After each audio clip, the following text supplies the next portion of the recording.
بسم اللہ الرحمن الرحیم۔ ایک گائے راستہ بھٹک کر جنگل کی طرف نکل گئی۔ وہاں ایک شیر اس پر حملہ کرنے کے لیے دوڑا۔ گائے بھاگنے لگی، شیر بھی اس کے پیچھے دوڑتا رہا۔ بالآخر ایک دلدلی دریا میں چھلانگ لگا دیا۔ شیر نے بھی اس کے پیچھے چھلانگ لگایا، لیکن گائے سے کچھ فاصلے پر ہی دلدل میں پھنس گیا۔ اب وہ دونوں جتنا نکلنے کی کوشش کرتے، دلدل میں اتنا ہی پھنستے جاتے۔ بالآخر گائے اور شیر دونوں ہی گلے تک دلدل میں پھنس گئے۔ ایسے میں شیر غصے میں بھناتا ہوا دہاڑا، بدتمیز گائے، تجھے چھلانگ لگانے کے لیے اور کوئی جگہ نہیں ملی تھی؟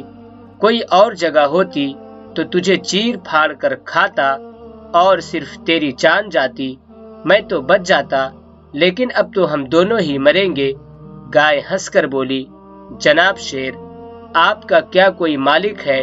شیر مزید غصے سے تلملاتا ہوا دہاڑا، تیری عقل پر پتھر، میرا کہاں سے مالک آیا؟ میں تو خود ہی اس جنگل کا بادشاہ ہوں، اس جنگل کا مالک ہوں۔ گائے کو پھر ہنسی آ گئی، کہنے لگی، بادشاہ سلامت، یہیں پر آپ کمزور ہیں، نہایت ہی کمزور۔ میرا ایک مالک ہے جو کچھ ہی دیر میں مجھے ڈھونڈتا ہوا یہاں آ جائے گا اور مجھے نکال کر لے جائے گا اور آپ کو مار ڈالے گا۔ پھر گائے زور زور سے آوازیں نکال کر اپنے مالک کو اپنی طرف اپنی نجات کے لیے پکارنے لگی۔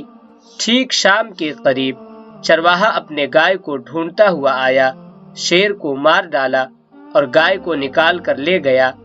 آج ہم مسلمان بھی اس گائے کی طرح بھٹک گئے ہیں اور شیر نما دشمن ہمارے پیچھے لگا ہوا ہے، جبکہ ہمارا بھی خالق ہے، ہمارا بھی مالک ہے جو زبردست اور حکمت والا ہے، اور وہ ہمیں دشمنوں کی ظلم و بربریت سے نجات دینے کی پوری قدرت رکھتا ہے، لیکن ہم اپنے زبردست اور قدرت والے مالک کو پکارنے کے بجائے دشمن کی طرف ہی دیکھ رہے ہیں، دشمن کو ہی اپنا نجات دہندہ سمجھ رہے ہیں اور دلدل کی مزید گہرائی میں پھنستے جا رہے ہیں، جبکہ ہمارا خیر خواہ اور مددگار صرف اور صرف ہمارا اللہ ہے۔ بل اللہ مولاکم وہو خیر الناصرین، بلکہ اللہ ہی تمہارا خیر خواہ ہے اور وہی سب سے بہتر مددگار ہے۔ ہم دعا کرتے ہیں، اے اللہ، تو ہی ہمارا خیر خواہ اور مددگار ہے۔ اے اللہ، ہم مانتے ہیں کہ ہم راستہ بھول گئے ہیں، بھٹک گئے ہیں۔ اے اللہ، پھر بھی ہم تجھے ماننے والے ہیں، تجھے اپنا خالق، مالک اور رب مانتے ہیں۔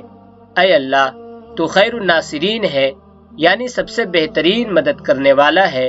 اپنی رحمت سے مدد فرما، نصرت فرما، اس بھٹکی ہوئی امت کو راہ راست دکھا۔ کوئی ایسا نیک و صالح لیڈر پیدا فرما دے جو اس بھٹکی ہوئی امت کو راہ راست پر لانے کا کام کرے، جو فرقہ واریت ختم کر کے اس امت کو متحد کرے اور ظالم دشمنوں کی ظلم و بربریت سے نجات دلا کر تیرے پیارے رسول صلی اللہ علیہ وسلم کی امت کو غالب کرے، جسے ہر قدم پر تیری نصرت و تائید حاصل ہو، کیونکہ تیری مدد و نصرت کے بغیر کچھ بھی ممکن نہیں۔ اے اللہ، ہماری ان دعاؤں کو قبول کر لے، آمین۔